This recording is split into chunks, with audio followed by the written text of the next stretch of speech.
ಅಣ್ಣವ್ರಿಗೆ ಕನ್ನಡದ ಬಗ್ಗೆ ಕರ್ನಾಟಕದ ಬಗ್ಗೆ ಬಹಳ ಪ್ರೀತಿ ಇದೆ. ಆ ವಿಚಾರವನ್ನೇ ಇಟ್ಕೊಂಡು ಒಂದು ಹಾಡನ್ನು ಬರೀಬೇಕಲ್ಲ. ಸರ್ವಜ್ಞವ್ರ ಹೆಸರು ಬರುತ್ತೆ, ಪಂಪ ಅವ್ರ ಹೆಸರು ಬರುತ್ತೆ, ರನ್ನ ಇವರೆಲ್ಲ ಹೆಸರು ಬಂದಾಗ ನೀವು ಅದೇ ಥರ ವೇಷ ಹಾಕೊಂಡ್ಬಿಡಿ. ಅಣ್ಣವರ ಕನ್ನಡ ಗೀತೆಗಾಗಿ ಕಾಯ್ತಾ ಇದ್ರು ಅಭಿಮಾನಿಗಳು. ಆಗ ಹಂಸಲೇಖ ಅವರು ಅಣ್ಣವ್ರನ್ನ ನೋಡ್ಬಿಟ್ಟು ಹುಟ್ಟಿದ್ರೆ ಇವ್ರ ಥರ ಹುಟ್ಟಬೇಕು ಕಣಯ್ಯ ಅಂತ ಮನ್ಸಿಗೆ ಬರುತ್ತಂತೆ. ಅಣ್ಣವರ ಅಭಿಮಾನಿಗಳ ಮನೆಯಲ್ಲಿ ಕರ್ನಾಟಕ ಮ್ಯಾಪ್ ಮುಂದೆ ಅಣ್ಣವರು ಕೈ ಚಾಚ್ಕೊಂಡು ನಿಂತಿದ್ದಂತಹ ಫೋಟೋ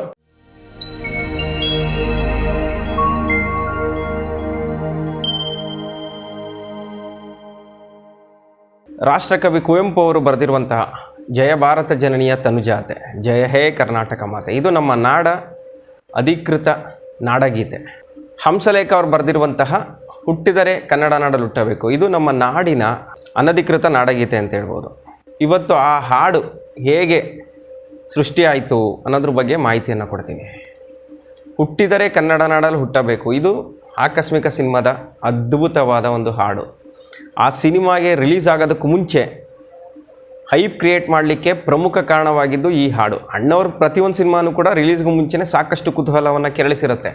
ಅದರ ಜೊತೆಗೆ ಈ ಹಾಡು ಸೇರಿಕೊಂಡು ಆಕಸ್ಮಿಕ ಸಿನಿಮಾವನ್ನು ಯಾವಾಗ ಕಣ್ ತುಂಬ್ಕೋತೀವೋ ಅಂತೇಳಿ ಅಭಿಮಾನಿಗಳು ಕಾತರದಿಂದ ಕಾಯುವಂತಹ ದಿನ ಸೃಷ್ಟಿಯಾಗುತ್ತೆ. 93ರಲ್ಲಿ ಆಕಸ್ಮಿಕ 1993 ಆಗುತ್ತೆ.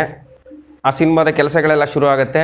ಆಗ ಆ ಸಿನಿಮಾದಲ್ಲಿ ಮೊದಲಿಗೆ 4 ಹಾಡು ಅಂತ ಮಾತ್ರ ಆಗಿರುತ್ತೆ. ಇಂಟ್ರೋ ಫಸ್ಟ್ ಹಾಫ್ನಲ್ಲಿ 3 ಹಾಡು, ಸೆಕೆಂಡ್ ಹಾಫಲ್ಲಿ 1 ಹಾಡು ಅಂತ ಇರುತ್ತೆ.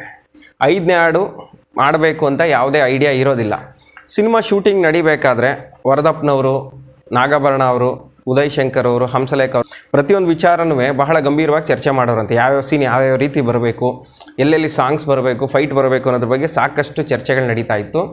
ವರದಪ್ಪನವ್ರಿಗೆ ಆ ಸಿನಿಮಾ ಶೂಟಿಂಗ್ ಆಗುವಾಗ ಎಲ್ಲೋ ಒಂದು ಕಡೆ ಫಸ್ಟಿಂದ ಕೊನೆ ತನಕ ಒಂದೇ ರೀತಿ ಹೋಗ್ತಾ ಇದೆ ಸಿನಿಮಾ, ಏನೋ ಬೇಕು ಇದರಲ್ಲಿ, ಕ್ಲೈಮ್ಯಾಕ್ಸ್ ಟೈಮಲ್ಲಿ ಏನಾದರೂ ಒಂದು ವಿಶೇಷ ಇರಬೇಕು ಅಂತ ವರದಪ್ಪನವ್ರ ಮನಸ್ಸಿಗೆ ಬರುತ್ತಂತೆ. ಆಗ ವರದಪ್ಪನವರು ನಾಗಾಭರಣ ಅವ್ರ ಹತ್ರ ಮತ್ತು ಹಂಸಲೇಖ ಅವ್ರ ಹತ್ರ ಚರ್ಚೆ ಮಾಡ್ತಾರಂತೆ. ನಾಗಾಭರಣ ಅವರ ಸಿನಿಮಾ ಒಂದೇ ಥರ ಹೋಗ್ತಾ ಇದೆ, ಕೊನೆಯಲ್ಲಿ ಒಂದು ಸಾಂಗ್ ಇಟ್ಬಿಡೋಣ, ಅದು ಒಂದು ರೀತಿ ಮಾಸ್ ಸಾಂಗ್ ಇರಬೇಕು, ಮಾಸ್ ಸಾಂಗ್ ಆಗಿರಬೇಕು, ವಿಶೇಷವಾಗಿರಬೇಕು ಆ ಸಾಂಗು, ಆ ರೀತಿಯಾದಂತಹ ಒಂದು ಹಾಡನ್ನು ಸೇರಿಸೋಣ ಅಂತ ಹೇಳ್ತಾರಂತೆ. ಆಗ ಹಂಸಲೇಖ ಅವರು ಸೇರಿಸೋಣ ಬಿಡಿ ಸರ್ ಅಂತ ಒಪ್ಕೋತಾರಂತೆ. ಆಗ ವರದಪ್ಪನವರು ಒಂದು ಐಡಿಯಾ ಕೊಡ್ತಾರಂತೆ, ಕನ್ನಡದ ಬಗ್ಗೆ ಹಾಡು ಬರೆದ್ಬಿಡಿ, ಚೆನ್ನಾಗಿರುತ್ತೆ, ಭಾಷೆ ಬಗ್ಗೆ ಬರೆದ್ಬಿಟ್ರೆ ಚೆನ್ನಾಗಿರುತ್ತೇನೋ ಅನಿಸುತ್ತೆ, ನೋಡಿ ನಿಮ್ಮ ಮನಸ್ಸಿಗೆ ಏನು ಬರುತ್ತೆ, ಯಾವ ರೀತಿ ಐಡಿಯಾ ಬರುತ್ತೆ ಆ ರೀತಿಯಾದಂಥ ಒಂದು ಸಾಂಗ್ ಕೊಡಿ ಕೊನೆಯಲ್ಲಿ, ಯಾಕಂದರೆ ಸಿನಿಮಾ ಒಂದೇ ಥರ ಹೋಗ್ತಾ ಇದೆ, ಕೊನೆಯಲ್ಲಿ ಸ್ವಲ್ಪ ಜನಗಳ ಮನಸ್ಸನ್ನು ಡೈವರ್ಟ್ ಮಾಡೋಣ. ವರದಪ್ಪನವರು ಹಂಸಲೇಖ ಅವ್ರಿಗೆ ಹೇಳಿದಾಗ ಆಯಿತು ಬಿಡಿ ಸರ್ ಅಂತ ಒಪ್ಕೋತಾರೆ. ಆಗ ಹಂಸಲೇಖ ಅವ್ರ ಮನಸ್ಸಲ್ಲಿ ಬಂತು, ಈಗ ಒಪ್ಕೊಂಡ್ಬಿಟ್ಟಿದ್ದೀನಿ, ಒಂದು ವಿಶೇಷವಾದ ಗೀತೆ ಕೊಡ್ತೀನಿ ಅಂತ. ಯಾವ ರೀತಿ ಆ ಗೀತೆ ಯಾವ ರೀತಿ ಬರೆಯೋದು, ಕನ್ನಡ ಭಾಷೆ ಬಗ್ಗೆನೇ ಬರೆಯೋಣ ಅಂತ ಬೇರೆ ವರದಪ್ಪನವ್ರು ಹೇಳ್ಬಿಟ್ಟಿದ್ದಾರೆ. ಯಾವ ಥರ ಬರೀಬೇಕು ಅಂತೆಲ್ಲ ಅವರಿಗೆ ಯೋಚನೆಗಳು ಶುರು ಆಗುತ್ತೆ. ಅಣ್ಣವ್ರಿಗೆ ಇನ್ನೂ ಗೊತ್ತಿರಲ್ಲ 5ನೇ ಹಾಡು ಸೇರಿಸಬೇಕು ಅನ್ನೋದು ಇನ್ನೂ ಗೊತ್ತಿರಲ್ವಂತೆ. ಆಗ ಸಾಂಗ್ ಕಂಪೋಸ್ ಆಗ್ತಾ ಇದ್ದು ಯಾವಾಗಲೂ ಅಣ್ಣವ್ರ ಮನೆಯಲ್ಲೇ. ಹಂಸಲೇಖ ಅವರು ಬೆಳಗ್ಗೆನೇ ಬೇಗ ಎದ್ದು ಅಣ್ಣವ್ರ ಮನೆಗೆ ಹೊರಟೋಗ್ತಾ ಇದ್ರು, ಅಲ್ಲಿ ಸಾಂಗ್ ಕಂಪೋಸ್ ಮಾಡಬೇಕು. ಬೆಳಗ್ಗೆನೇ ಎದ್ದು ಅಣ್ಣವ್ರ ಮನೆಗೆ ಹೋಗ್ತಾರೆ, ಹಾರ್ಮೋನಿಯಂ ಹಿಡ್ಕೊಂಡು ಕೂತಿರ್ತಾರೆ. ಅಣ್ಣವ್ರಿಗೆ ಕನ್ನಡದ ಬಗ್ಗೆ ಕರ್ನಾಟಕದ ಬಗ್ಗೆ ಬಹಳ ಪ್ರೀತಿ ಇದೆ. ಆ ವಿಚಾರವನ್ನೇ ಇಟ್ಕೊಂಡು ಒಂದು ಹಾಡನ್ನು ಬರೀಬೇಕಲ್ಲ ಅಂತ ಅವ್ರ ಮೈಂಡಿಗೆ ಬರುತ್ತಂತೆ. ಆದರೆ ಯಾವ ರೀತಿ ಓಪನಿಂಗ್ ತಗೋಬೇಕು ಅಂತ ಗೊತ್ತಾಗ್ತಾ ಇರಲ್ಲ, ಅವ್ರಿಗಿನ್ನೂ ಓಪನಿಂಗ್ ಸಿಗ್ತಾ ಇರಲ್ಲ. ಏನು ಮಾಡೋದು ಅಂದ್ಕೊಂಡು ತಲೆ ಕೆಡ್ಸ್ಕೊಂಡು ಕೂತಿರ್ತಾರಂತೆ ಹಾರ್ಮೋನಿಯಂ ಇಟ್ಕೊಂಡು. ಅವಾಗ ಇನ್ನೂ ಅಣ್ಣವ್ರು ಬಂದಿರಲ್ಲ. ಹಾಡು ಕಂಪೋಸ್ ಮಾಡೋಕ್ಕೆ ಹೋದರೆ ಅಣ್ಣವರು ಕೂಡ ಜೊತೆಯಲ್ಲಿ ಕೂತ್ಕೊಂಡು ಅವ್ರಿಗೆ ಅನಿಸಿದಂಥ ಐಡಿಯಾಗಳನ್ನು ಕೊಡ್ತಿದ್ರಂತೆ. ಅಣ್ಣವ್ರು ಇನ್ನೂ ಅವತ್ತು ಹಂಸಲೇಖ ಅವ್ರು ಹೋಗಿ ಬೇಗ ಕೂತಿರ್ತಾರೆ. ಅಣ್ಣವ್ರು ಸ್ನಾನ ಮಾಡಿಕೊಂಡು ಪೂಜೆ ಮಾಡಿಬಿಟ್ಟು ಬರೋ ಅಂಥದ್ದು. ಹಂಸಲೇಖ ಅವ್ರು ಯೋಚನೆ ಮಾಡ್ತಾ ಕೂತಿರ್ತಾರೆ.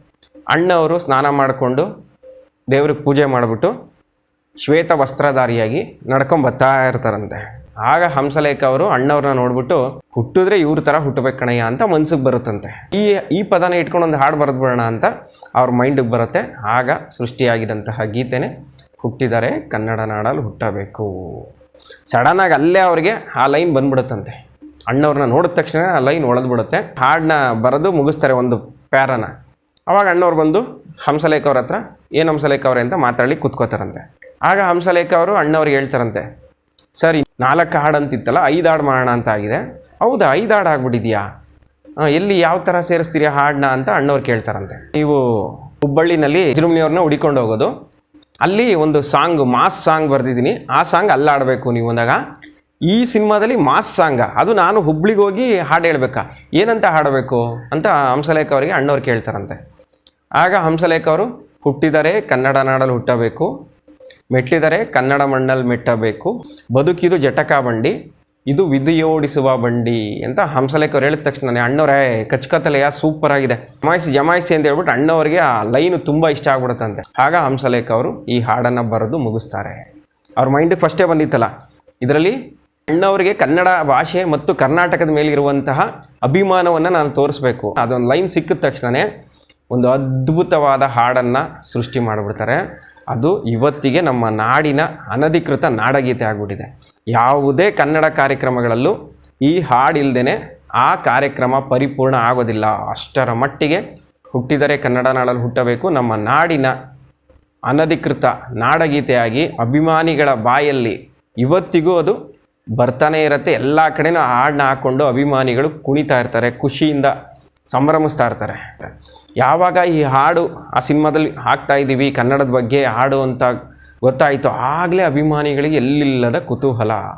ಯಾಕಂದರೆ ಅಣ್ಣವರ ಸಿನಿಮಾದಲ್ಲಿ ಚಲಿಸುವ ಮೋಡಗಳು ಬಿಟ್ಟರೆ ಕನ್ನಡ ಭಾಷೆ ಬಗ್ಗೆ ಬರೆದಿದ್ದಂಥ ಹಾಡು ಯಾವ ಸಿನಿಮಾದಲ್ಲೂ ಇರಲಿಲ್ಲ. ಜನಗಳು ಕಾಯ್ತಾಯಿದ್ರು ಅಭಿಮಾನಿಗಳು. ಚಲಿಸುವ ಮೋಡಗಳು ನಂತರ ಆಕಸ್ಮಿಕ ಸಿನಿಮಾದಲ್ಲಿ ಅಂತಹ ಒಂದು ಅದ್ಭುತ ಸೃಷ್ಟಿಯಾಗಲಿಕ್ಕೆ ಕಾರಣವಾಗುತ್ತೆ. ಅದಕ್ಕೆ ಐಡಿಯಾ ಕೊಟ್ಟವರು ವರದಪ್ಪನವರು. ಇನ್ನು ಆಕಸ್ಮಿಕ ಸಿನಿಮಾದ ಆಡಿಯೋ ಕ್ಯಾಸೆಟ್ ರಿಲೀಸ್ ಆದಮೇಲೆ ಆ ಹಾಡನ್ನು ಕೇಳಿದಂಥ ಅಭಿಮಾನಿಗಳು ಕನ್ನಡಿಗರು ಫಿದಾ ಆಗಿಬಿಡ್ತಾರೆ ಆ ಹಾಡಿಗೆ. ಆ ಹಾಡಿಂದನೇ ಆ ಸಿನಿಮಾಗೆ ಮತ್ತಷ್ಟು ಕ್ರೇಜ್ ಕ್ರಿಯೇಟ್ ಆಗಿಬಿಡತ್ತೆ.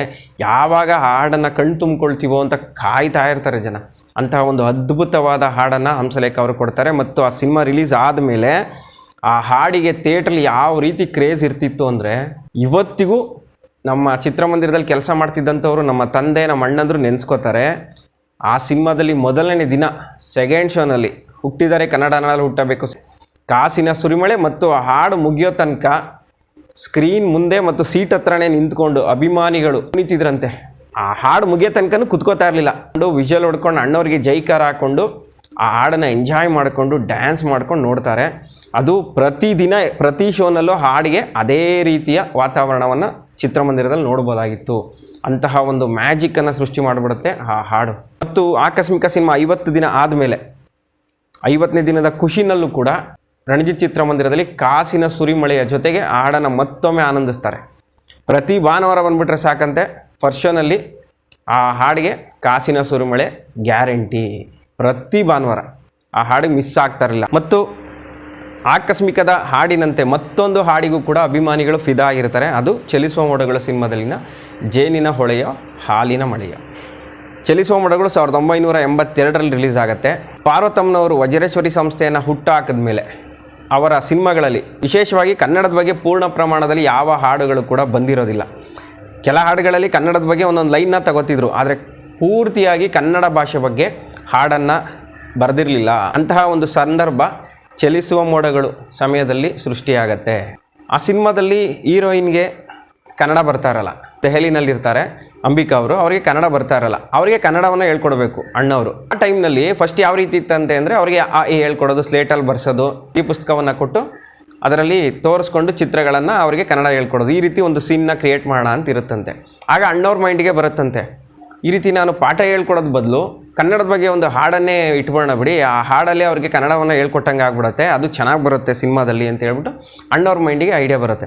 ಆವಾಗ ಸಂಗೀತಂ ಶ್ರೀನಿವಾಸರಾವ್ ಅವರು ಮತ್ತು ಚಿ ಉದಯಶಂಕರ್ ಅವರು, ಒಳ್ಳೆಯ ಐಡಿಯಾ ಇದು, ಕನ್ನಡದ ಬಗ್ಗೆ ಒಂದು ಹಾಡು ಬರೀತೀನಿ ಅಂತೇಳಿ ಚಿ ಉದಯಶಂಕರ್ ಅವರು ಅದ್ಭುತವಾದ ಹಾಡನ್ನು ಬರೀತಾರೆ. ಅದೇ ಜೇನಿನ ಹೊಳೆಯೋ ಹಾಲಿನ ಮಳೆಯೋ. ಅಣ್ಣವರ ಕನ್ನಡ ಗೀತೆಗಾಗಿ ಕಾಯ್ತಾ ಇದ್ರು ಅಭಿಮಾನಿಗಳು. ಗಂಧದ ಗುಡಿ ಸಿನಿಮಾದಲ್ಲಿ ನಾವಾಡುವ ನುಡಿಯೇ ಕನ್ನಡ ನುಡಿ ಬಿಟ್ಟರೆ, ಚಲಿಸುವ ಮೋಡಗಳು ಸಿನಿಮಾದಲ್ಲಿ ಅಣ್ಣವರು ಪೂರ್ಣ ಪ್ರಮಾಣದಲ್ಲಿ ಕನ್ನಡದ ಬಗ್ಗೆ ಹಾಡನ್ನು ಹೇಳಿದಂಥದ್ದು. ಆ ಹಾಡಿನ ಬಗ್ಗೆ ರಿಲೀಸ್ಗೂ ಮುಂಚೆನೇ ಎಲ್ಲಿಲ್ಲದ ಕ್ರೇಜ್ ಕ್ರಿಯೇಟ್ ಆಗಿಬಿಡುತ್ತೆ. ಮತ್ತು ಆ ಹಾಡಲ್ಲಿ ಬರುತ್ತೆ ನೋಡಿ, ರನ್ನ, ಪಂಪ, ಸರ್ವಜ್ಞ, ಕನಕದಾಸರು, ಶರಣರು, ಈ ರೀತಿ ಎಲ್ಲರ ಹೆಸರು ಬರುತ್ತಲ್ಲ. ಆಗ ಸಂಗೀತಂ ಶ್ರೀನಿವಾಸರಾವ್ ಅವ್ರ ಮನಸ್ಸಲ್ಲಿ ಒಂದು ಐಡಿಯಾ ಬರುತ್ತಂತೆ, ಹೇಗೋ ಈ ಹಾಡಲ್ಲಿ ಎಲ್ಲ ನಾಡಿನ ಹೆಸರಾಂತ ಕವಿಗಳ ಹೆಸರು ಬರುತ್ತೆ. ಆ ಸಂದರ್ಭದಲ್ಲಿ ಅಣ್ಣವ್ರನ್ನ ಅದೇ ವೇಷದಲ್ಲಿ ತೋರಿಸ್ಬಿಡ್ಬೇಕು. ಈಗ ರನ್ನ ಅಂತ ಬಂದಾಗ ರನ್ನನ ವೇಷದಲ್ಲಿ ಅಣ್ಣವ್ರು ಬರುವಂಥದ್ದು, ಪಂಪ ಅಂತ ಬಂದಾಗ ಅಣ್ಣವರು ಅದೇ ವೇಷದಲ್ಲಿ ಬರೋದು, ದಾಸರು ಅಂತ ಬಂದಾಗ ಕನಕದಾಸರು, ಪುರಂದರದಾಸರು ಆ ವೇಷದಲ್ಲಿ ಬರುವಂಥದ್ದು. ಅದನ್ನು ಅಣ್ಣವ್ರ ಹತ್ರನೇ ಹೇಳ್ತಾರೆ. ಮತ್ತು ಉದಯಶಂಕರ್ ಅವರು ಕೂಡ ಅಣ್ಣವ್ರಿಗೆ ಹೇಳ್ತಾರಂತೆ, ರಾಜ್ಕುಮಾರ್ ಅವರೇ ಈ ಸಾಂಗಲ್ಲಿ ಎಲ್ಲ ಕವಿಗಳ ಹೆಸರು ಬರುತ್ತಲ್ಲ, ಸರ್ವಜ್ಞ ಅವ್ರ ಹೆಸರು ಬರುತ್ತೆ, ಪಂಪ ಅವ್ರ ಹೆಸರು ಬರುತ್ತೆ, ರನ್ನ ಇವರೆಲ್ಲ ಹೆಸರು ಬಂದಾಗ ನೀವು ಅದೇ ಥರ ವೇಷ ಹಾಕೊಂಬಂದ್ಬಿಡಿ, ತುಂಬ ಚೆನ್ನಾಗಿರುತ್ತೆ. ನೀವೇಗೋ ಸರ್ವಜ್ಞನ ಪಾರ್ಟ್ ಮಾಡಿಲ್ಲ, ರನ್ನನ್ ಪಾರ್ಟ್ ಮಾಡಿಲ್ಲ, ಅದು ಅವ್ರ ವೇಷ ಆಗ್ತಾಗತ್ತೆ ಅಂತ ಉದಯಶಂಕರ್ ಅವರು ಕೂಡ ಅಣ್ಣವ್ರಿಗೆ ಸಲಹೆಯನ್ನು ಕೊಡ್ತಾರಂತೆ. ಅಣ್ಣವ್ರು ಫಸ್ಟಿಗೆ ಆಯಿತು ಮಾಡೋಣ ಅಂತ ಒಪ್ಕೋತಾರಂತೆ. ಆಮೇಲೆ ಅವರು ಮೇಕಪ್ ರೂಮ್ಗೆ ಹೋದಾಗ ಅಣ್ಣವ್ರ ಮನಸ್ಸಿಗೆ ಒಂದು ಡೌಟ್ ಬರುತ್ತೆ. ನಾನು ಕನ್ನಡವನ್ನು ಹೇಳ್ಕೊಡ್ತಾ ಇದ್ದೀನಿ ಹೀರೋಯಿನ್ಗೆ, ಕನ್ನಡ ಹೇಗಿರುತ್ತೆ, ಕನ್ನಡ ಭಾಷೆ ಎಷ್ಟು ಶ್ರೀಮಂತವಾಗಿದೆ, ಕನ್ನಡದಲ್ಲಿ ಎಂತೆಂಥ ಕವಿಗಳಿದ್ದಾರೆ ಅನ್ನೋದ್ರ ಬಗ್ಗೆ ನಾನು ಅವರಿಗೆ ಪಾಠವನ್ನು ಮಾಡ್ತಾ ಇರ್ತೀನಿ. ಈ ಸಂದರ್ಭದಲ್ಲಿ ನಾನೇ ಆ ಕವಿಗಳ ರೀತಿ ವೇಷ ಹಾಕೊಂಡು ಬಂದರೆ ಚೆನ್ನಾಗಿರೋದಿಲ್ಲ, ಯಾಕೋ ಅದು ಸರಿಯಾಗಿಲ್ವೇನೋ ಅಂತ ಅನಿಸ್ಬಿಟ್ಟು ಉದಯ್ ಶಂಕರ್ ಅವರಿಗೆ ಮತ್ತು ಸಂಗೀತಂ ಶ್ರೀನಿವಾಸರಾವ್ ಅವ್ರಿಗೆ ಹೇಳ್ತಾರಂತೆ.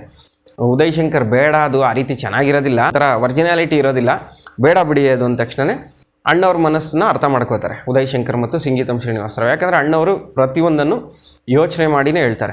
ರಾಜ್ಕುಮಾರ್ ಅವರು ಹೇಳ್ತಾ ಇದ್ದಾರೆ ಅಂದರೆ ಬೇಡ ಅದು ಅಂತ ಹೇಳ್ಬಿಟ್ಟು ಅಲ್ಲಿಗೆ ಬಿಡ್ತಾರೆ. ಒಂದು ವೇಳೆ ಅಣ್ಣವ್ರು ಏನಾದ್ರು ಒಪ್ಪು ಬಿಟ್ಟಿದ್ರೆ ಒಂದೇ ಹಾಡಿನಲ್ಲಿ ಅಣ್ಣವರು ನಾಡಿನ ಹೆಸರಾಂತ ಕವಿಗಳ ಮತ್ತು ಮಹನೀಯರ ವೇಷದಲ್ಲಿ ಕಾಣಿಸ್ಕೊಂಡ್ಬಿಡೋರು, ಅದು ಮತ್ತೊಂದು ಅದ್ಭುತ ಸೃಷ್ಟಿಗೆ ಕಾರಣವಾಗ್ಬಿಡ್ತಿತ್ತು. ಯಾಕೋ ಅಣ್ಣವರು ಮನಸ್ಸು ಮಾಡೋದಿಲ್ಲ. ಆದರೂ ಆ ಹಾಡು ಅದ್ಭುತವನ್ನೇ ಸೃಷ್ಟಿ ಮಾಡುತ್ತೆ.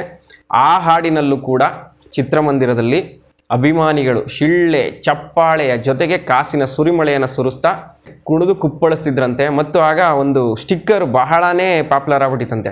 ಅಣ್ಣವರು ಕರ್ನಾಟಕ ಮ್ಯಾಪ್ ಮಧ್ಯದಲ್ಲಿ ಕೈನ ಹಿಂಗಂತ ಇರೋದು. ಆ ಸ್ಟಿಕ್ಕರ್ ಅವಾಗ ಯಾವುದೇ ಆಟೋಗಳಿಗೋಗಿ, ಬಸ್ಗಳಿಗೋಗಿ, ಟೆಂಪೋಗಳಲ್ಲಿ, ಮನೆಗಳಲ್ಲಿರೋ ಬೀರುಗಳಲ್ಲಿ ಆ ಸ್ಟಿಕ್ಕರು ಅಂಟಿಸ್ತಾ ಇದ್ರು. ಪ್ರತಿಯೊಬ್ಬ ಅಣ್ಣವರ ಅಭಿಮಾನಿಗಳ ಮನೆಯಲ್ಲಿ ಕರ್ನಾಟಕ ಮ್ಯಾಪ್ ಮುಂದೆ ಅಣ್ಣವರು ಕೈ ಚಾಚ್ಕೊಂಡು ನಿಂತಿದ್ದಂತಹ ಫೋಟೋ ಎಲ್ಲರ ಮನೆಯಲ್ಲೂ ಕಾಣಿಸ್ತಿತ್ತಂತೆ. ಅಂತಹ ಒಂದು ಕಮಾಲ್ ಮಾಡಿಬಿಡುತ್ತೆ ಆ ಹಾಡು.